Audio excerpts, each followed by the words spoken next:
Сайн байцгаана уу? Та бүхэндээ нарантай мэдчилж байна. За өнөөдөр бүгдээрээ манлайлалын талаар цөөхөн хэдүү ярилцъя гэж бодож байна. Манлайл гэж юу вэ? Манлайлагч гэж хэн бэ?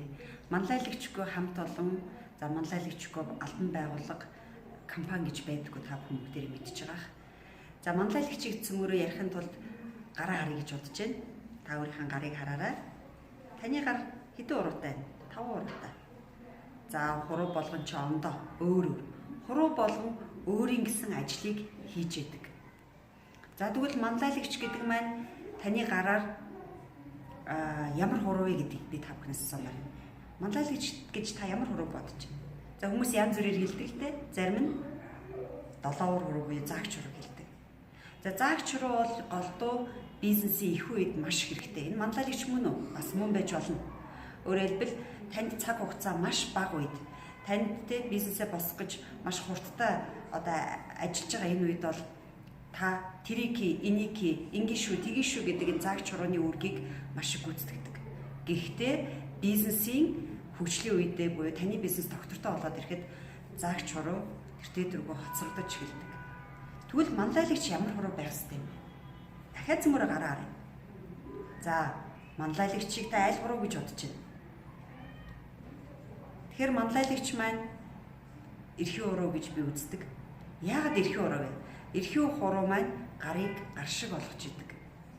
Эрхий хуруу яагаад манлайлагч байдгийм бэ гэхээр бүх хуруунуудаа харилцан ажиллаж чаддаг. Ганцхан эрхий хуруу. За та ослоор эрхий хуруугаа алдлаа гэж бодоход эмчнэр таны эрүүл хуруунаас эрхий хурууг чинь нөхөж орлуулж идэг ахна. Тэгэхээр эрхий хуруу маш чухал. Тэгэхээр бизнесийн ялангуяа энэ хөгжлийнх нь үе дээр та эрхий хуруу шиг байх ёстой. Маш олон үзэл бодолтой. Үзэл бодол нь ондоо өөр хоорондоо адилгүй. Энэ олон хүмүүс таны компани, бизнестэй хамт олонд ч орж ирдэг. Энэ хүмүүсийг та зөв байлгахын тулд та эрхий хурууны ажлыг хийх ёстой. Бүгдэнтэй зөв харьцана. Зөвхөн хамтын энэ нөхөрлөлийг бий болгоно. Хамтын итгэлцлийг бий болгоно. Хамтын хүндлэлийг бий болгоно.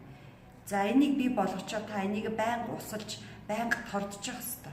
Ингэжээж та манлайллыг бий болгож чаддаг байна. За хамгийн энгийн жишээ гэр бүл шүү дээ. Та бүхэн бүгдээрээ гэр бүлтэй. Таны хүүхдүүд өөр хоорондоо адилгүй. Та санал нэг байгаах гэж би бодож байна. Өөр хоорондоо адилгүй ийм олон хүүхдүүдтэй. Тэр байтугай эхнэр нөхөр хоёр хичнээн нэг гэрт олон жил амьдарч байгаа ч гэсэн хоорондоо адилгүй байдаг. Тэгэхээр энэ олон ондоо үзэл бодолтой. Тэр байтугай хоёр ондоо ертөнцийн эхнэр нөхөр яаж нэг гэр бүл багтаад идэх юм бол энэ мөн л ялгаагүй хамтын хариуцлага, хамтын итгэлцэл, хоорондоо бие биенээ хүндлэх энэ байдал дээр бат бөх гэр бүл өөрөө оршин тогтнож идэг юм аа.